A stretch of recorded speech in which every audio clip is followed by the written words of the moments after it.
Bismillahirrahmanirrahim. Assalamualaikum warahmatullahi wabarakatuh. Perkenalkan, nama saya Muhammad Sigit Arianto dengan NIM 101230024 dari kelas Hukum Keluarga Islam 5A. Tujuan saya membuat video ini untuk memenuhi mata kuliah Manajemen dan Administrasi Peradilan. Baiklah, di sini saya akan menjelaskan video dengan judul Krisis Manajemen Business Continuity Disaster Recovery Plan. Manajemen krisis, definisi dan pilar utama. Manajemen krisis adalah proses sistematis dalam menghadapi peristiwa yang mengancam reputasi, operasi, atau kelangsungan hidup organisasi. Identifikasi ancaman, mengenali potensi risiko dan kerentanan internal maupun eksternal. Pengambilan keputusan cepat, bertindak sigap dan tepat di bawah tekanan untuk meminimalkan dampak. Komunikasi efektif, menyampaikan informasi yang jelas dan konsisten kepada semua pihak terkait. Evaluasi dan pembelajaran, menganalisis respons pasca krisis untuk perbaikan berkelanjutan. Kelangsungan bisnis, business continuity, menjaga operasional berjalan. Kelangsungan bisnis atau BC, berfokus pada kemampuan organisasi untuk terus beroperasi dan menyediakan produk atau layanan penting selama dan setelah gangguan.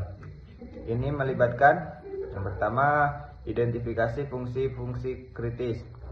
Yang kedua, penetapan tujuan, waktu pemulihan atau RTO dan titik pemulihan RPO.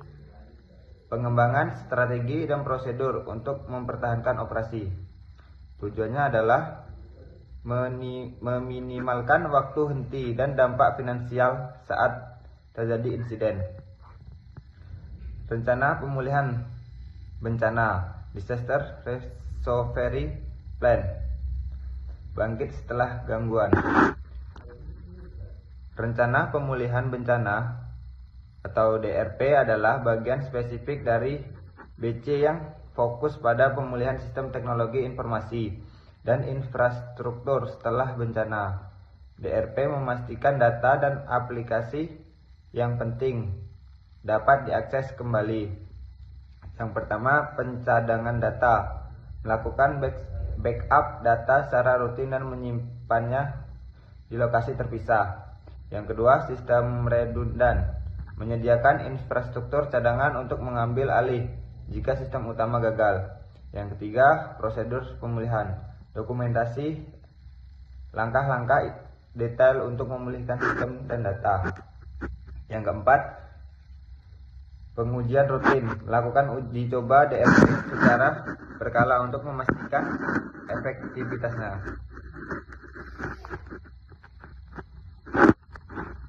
Tahap perencanaan, penilaian risiko dan analisis dampak bisnis.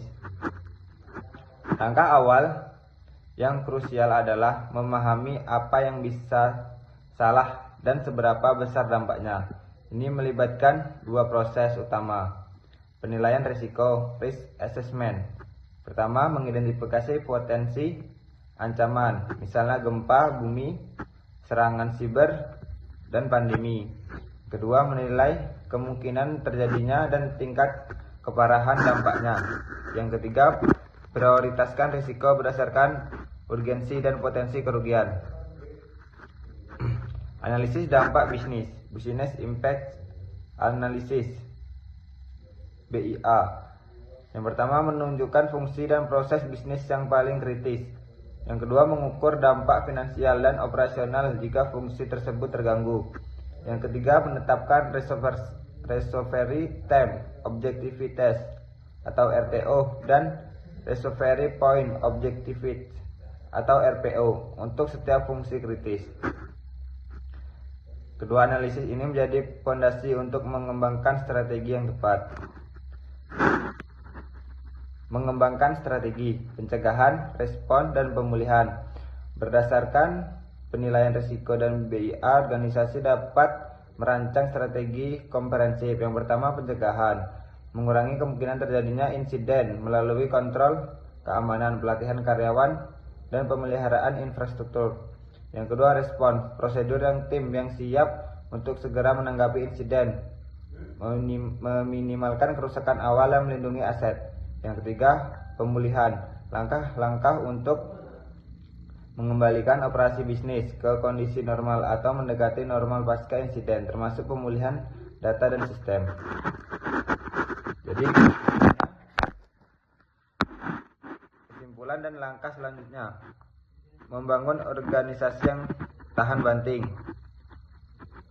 Dalam menghadapi dunia yang penuh ketidakpastian, manajemen krisis, kelangsungan bisnis, dan rencana pemulihan bencana adalah investasi tak ternilai. Mereka adalah fondasi untuk membangun organisasi yang tidak hanya bertahan, tetapi juga berkembang di tengah tantangan.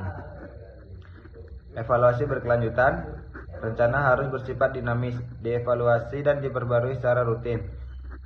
Yang kedua, libatkan semua pihak. Kesiapan adalah tanggung jawab kolektif dari top manajemen hingga staf. Ketiga, adaptasi terhadap perubahan lingkungan, risiko terus berkembang. Rencana harus fleksibel dan adaptif. Baiklah, sekian dari saya. Assalamualaikum warahmatullahi wabarakatuh.